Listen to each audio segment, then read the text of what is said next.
Drama ini menceritakan dua siswa yang masih bingung membedakan bahasa formal dan tidak formal dalam pidato dan surat. Guru kemudian menjelaskan pengertian, tujuan pidato, pengertian surat, serta pentingnya etika dan sopan santun dalam berbahasa melalui contoh langsung. Bel, nanti kita disuruh bikin pidato ya, tapi pakai bahasa Indonesia aja. Iya kali, kan yang penting ngomong aja, nggak perlu tempat-tempat banget. Selamat pagi anak-anak. Selamat pagi Bu.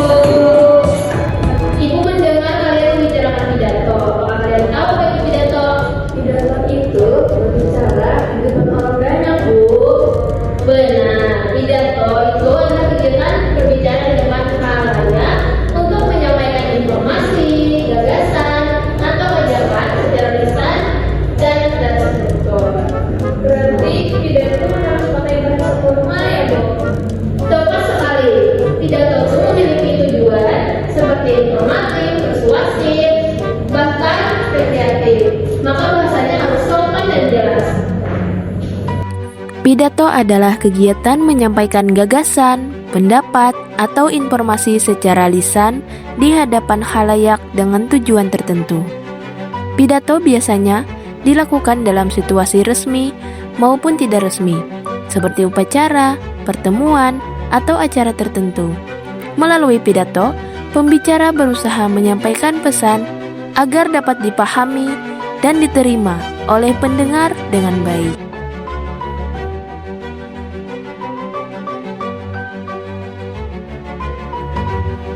Tujuan pidato dapat beragam, antara lain untuk memberikan informasi, memengaruhi atau meyakinkan pendengar, serta menghibur.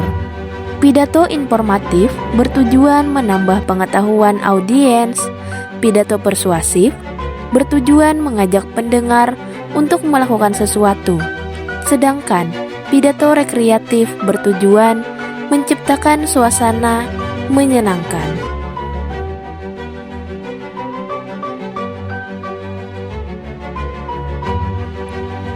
Oleh karena itu, isi pidato harus disesuaikan dengan tujuan yang ingin dicapai. Struktur pidato umumnya terdiri pada pembukaan, isi, dan penutup. Pada bagian pembukaan, pembicara menyampaikan salam dan pengantar untuk menarik perhatian pendengar. Bagian ini memuat gagasan utama yang disertai penjelasan atau contoh pendukung. Sementara itu, bagian penutup berisi kesimpulan, pesan, atau harapan, serta diakhiri dengan salam penutup.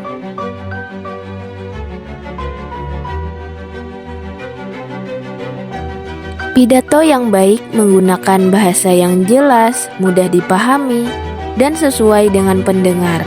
Selain itu, pembicara perlu memperhatikan intonasi, artikulasi, dan sikap percaya diri agar pesan dapat tersampaikan secara efektif.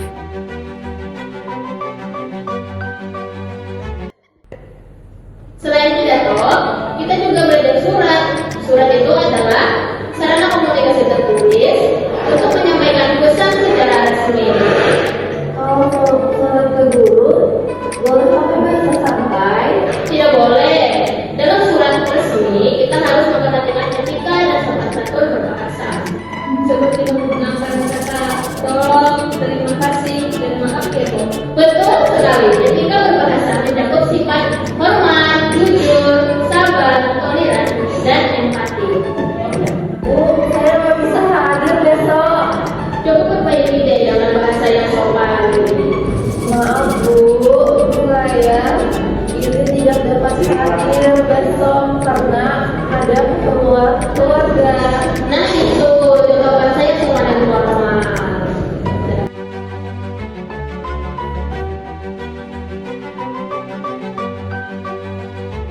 Surat adalah sarana komunikasi tertulis yang digunakan untuk menyampaikan informasi, pesan, atau perasaan dari satu pihak kepada pihak lain.